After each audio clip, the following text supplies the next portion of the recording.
guys. Welcome to another episode of the Cheat Sheet. Yay! Finally, it took almost a year to get some video going, but I did, and I am so excited about it. And I finally figured it out, got everything I needed. So I am on my way, making a little bit of progress. And yeah, now you can see me, and you'll be able to see if I have guests on. You'll be able to see it all. So I'm so excited about this, and hopefully you guys enjoy it. So I am now on YouTube. The cheat sheet will have its own page. I can't promise that you'll even be able to see this, honestly, because it's my first try at it. But hopefully, fingers crossed, it's going to work. I'm just going to put it out into the universe that it will work. And yeah, I'm just going to get it all going. And so it'll be there. I believe that Spotify also has the video capabilities on there as well. So hopefully it'll be a video version on Spotify. And then if you don't want video, then you still have the option to listen to it over on Spotify, or it's embedded in the website. So baby steps, we're making some progress. Thanks so much for being here. I honestly didn't think that I was going to get the video running today. I was really hoping to, since I had guests on the beginning of season 2. I just figured, well, it's fine. I have guests. So didn't really need the video too much, but it was a goal of mine. It was a resolution for me to get the video going. So here we are.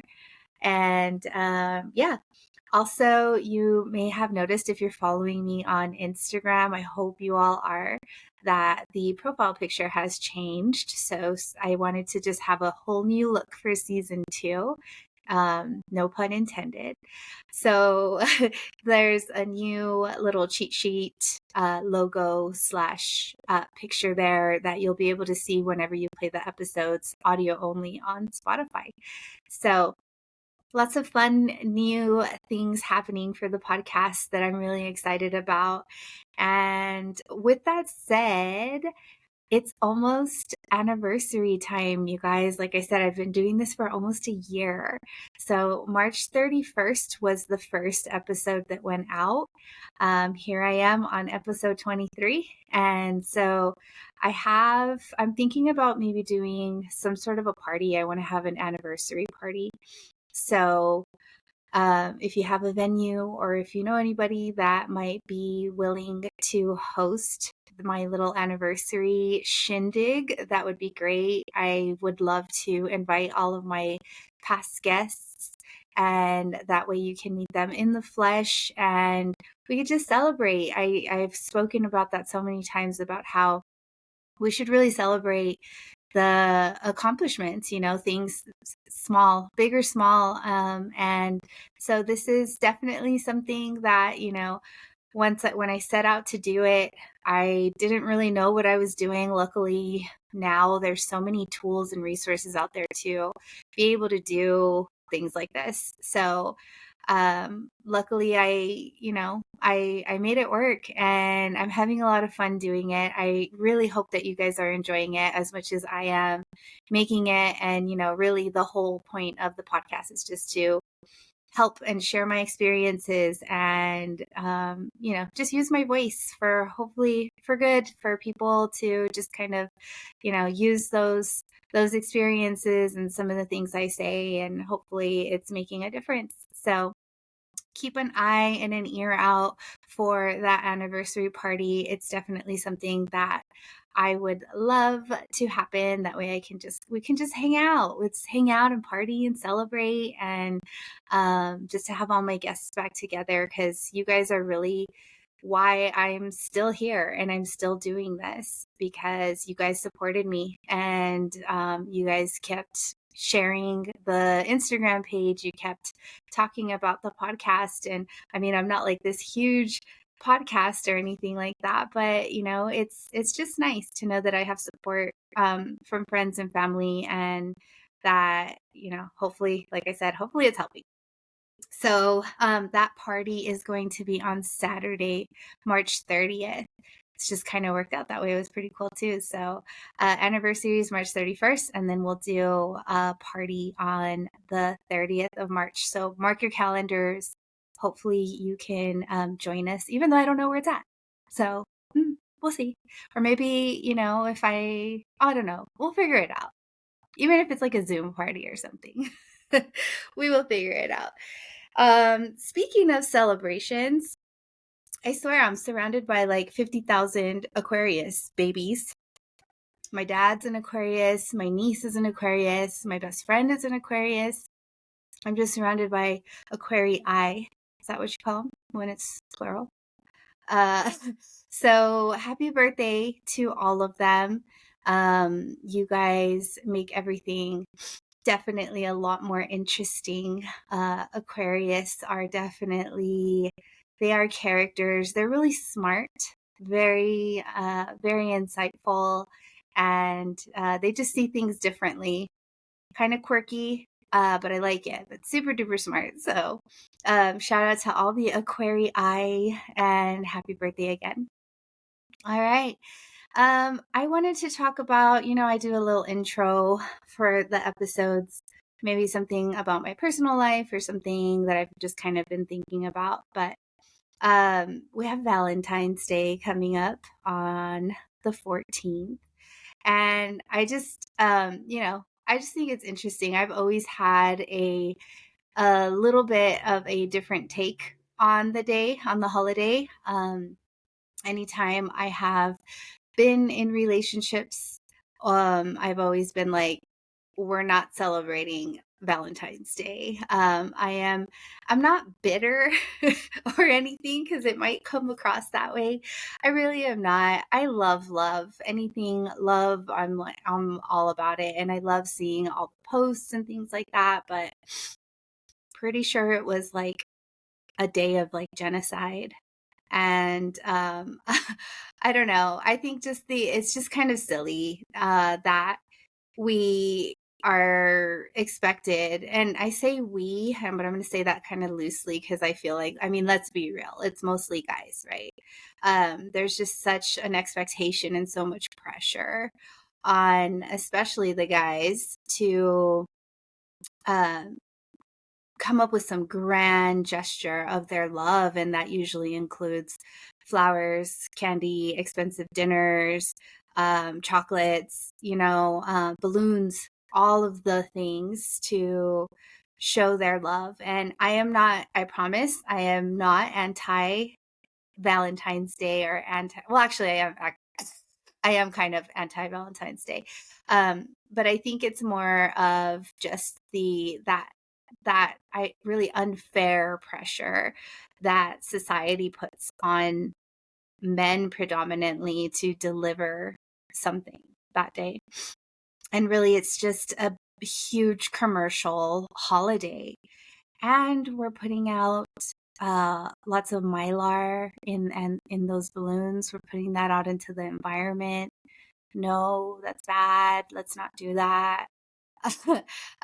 So, I know there's going to be people that will always say, well, you could always show your love on any day. Like, why does it have to be one day? And I totally agree with that. I do think that it's nice though. I mean, I would never be upset that I got something on Valentine's Day. I think I just kind of wish that it wasn't as commercialized as it is, and that there wasn't that expectation or that pressure um, on people to somehow prove their love. But hey, and you know what? I'm like so not a people person. Well, I mean, I am, but I'm not. It's very weird. I'm definitely not going to wait hours and hours to go have a really overpriced meal somewhere. If I ever have celebrated Valentine's Day, I always try and do it like 1 or 2 days before or after. That way you're kind of beating the crowds, and it's not such a like stressful thing, because I think that kind of defeats the purpose, right, of going out with your loved one and really just enjoying that day. So I think for me, it's just a better option, or something that I would enjoy more is just having, I don't know, maybe just like cooking a special meal together, or I don't know, maybe having a movie night or something. So, not so much your traditional Valentine's Day celebrations. But yeah, you do you if you are in that boat where you do enjoy doing all of those things, then more power to you. Have fun, be safe. And yeah, happy Valentine's Day if you are celebrating. All right. I have to stop the recording, the audio recording. So just give me a sec so I can get that bad boy all set. Alrighty, we're done. Sorry, I'm trying to record the audio the way that I usually do it, and I do them in segments. So, and then obviously this one runs all the way through. So just kind of working things out. So thank you again for being really patient with me. Okay. So we are going to get into the lesson for today. And today I am talking about triggers. And I was really thinking about just about them, right? And when they come up, it's not really specific to a romantic relationship, although I am going to talk a lot about triggers in romantic relationships. But really, it's applicable to any type of relationship. But yeah, so the lesson for this week is that you can still be triggered even if you're in a healthy relationship, right? And there's nothing wrong with that. And I think what's interesting is that you tend to think like, uh-oh, like I just got triggered. That must mean that I'm with the wrong person, or maybe the relationship is doomed, or, you start maybe kind of entertaining those thoughts that, what if something's wrong with me or with the relationship? And, it doesn't mean all of those things. On the contrary, I think it's super healthy to be triggered. When you're in a healthy relationship. I feel like it'd be kind of weird if you weren't getting triggered, or at least not acknowledging those triggers. So let me explain. When you're in a healthy relationship with someone that you trust, with someone that has really good communication with you, it's the ideal situation, because you can get triggered and you can say, okay, how, like, this is coming up for me. I am noticing that my anxiety is getting triggered, right? That's a big one for me, because you guys know I've been really uh, working through depression and anxiety. The depression, I have a handle on that one. But anxiety has been, I'm just an anxious person.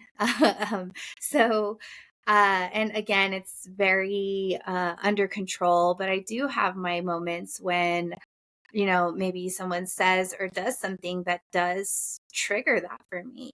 And I have been in enough relationships to kind of see how different people handle it. And um, I am now learning that there are people that can handle it because, just very bluntly, not a lot of people, unless they are very secure with themselves, they're maybe like emotionally mature, they really have a sense of self, they're not going to respond well when you're triggered, because they're going to think that it's like something personal, right? Where when you're in a healthy relationship with someone, you guys can really just talk it through, and you can say, hey, you know what? Like, when you do this, or whenever you say this, this is coming up for me and it's really triggering my anxiety. And again, I'm just using that as an example. And then the hope is that the other person's going to turn around and say, "Oh, okay, well, what about that? Like, what do you think? Like, can I rephrase that? Because, if you're doing something that's bothering them, then obviously I feel like they have every right to kind of bring that up as well. So it's just this like balance and just working together to kind of work through those triggers. But the fact that you're able to even acknowledge it, to try to understand it together, like in a partnership, that's where there's growth, right? And we're not all perfect. And I think I've said this before too, how, I don't believe and I don't buy into this idea that a person can be fully healed, because I feel like we're always learning, we're always growing. And I think healing occurs daily, and you could be super emotionally mature. You could be very grounded. You could be all of those things, but it doesn't mean that you're not going to get triggered.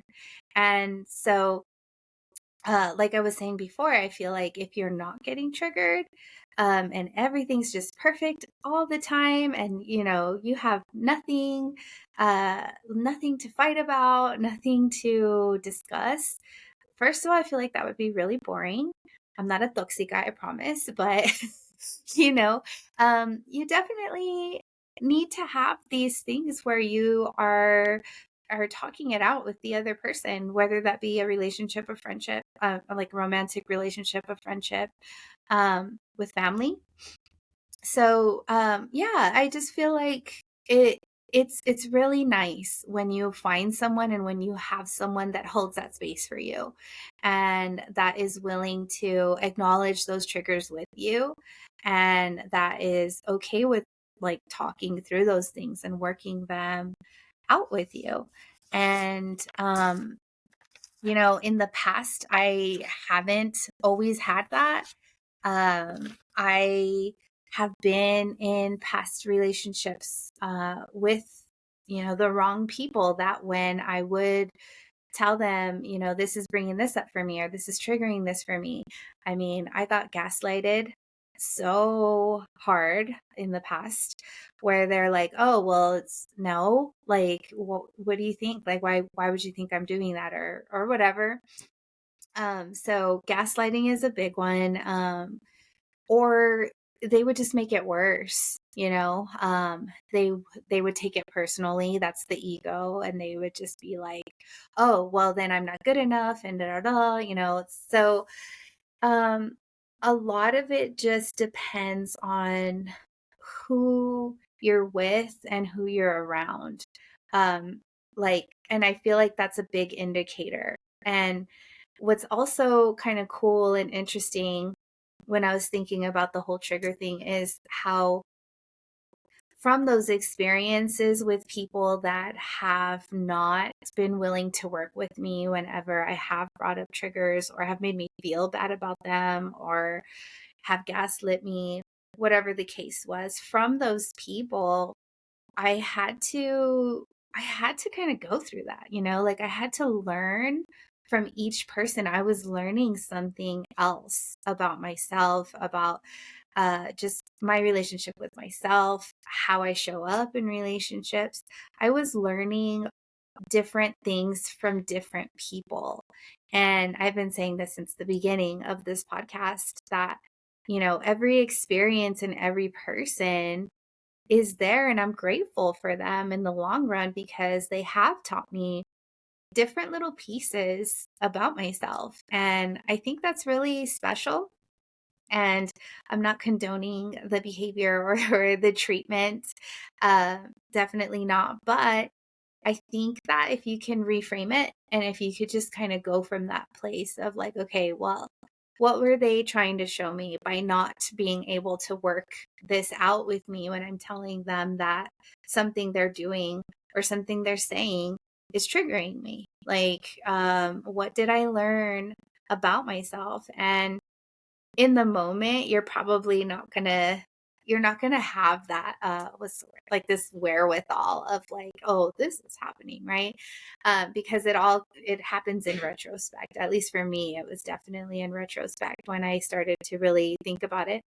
But yeah, I think when you are around the right people or the right person that is willing to address those triggers with you and not take it personally and not come from this place of ego, that's how you know you're with the right people. Those are your people, because it's not about trying to prove who's right, and it's not about trying to be perfect, right? It's acknowledging that we're not perfect, and it's saying, you know what, I care about you enough to say, hey, this is hurting you, or this doesn't feel good for you. So how can I work with you, and how can we kind of get through this together?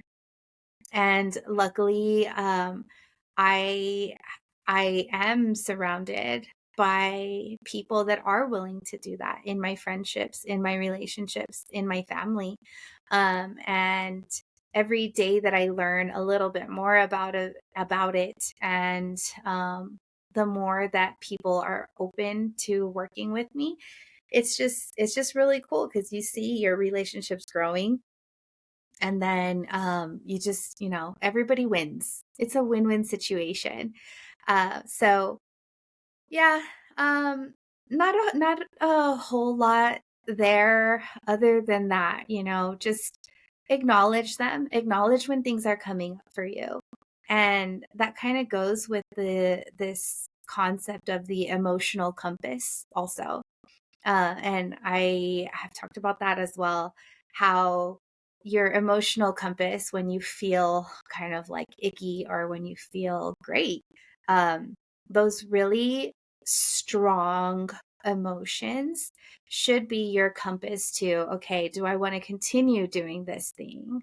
Um, or does it feel really bad? And how can I address, right? So that's the really cool thing about pain, about heartbreak, about sadness. All of those really heavy emotions are your body's indicator that something's up. And so you can kind of go from there.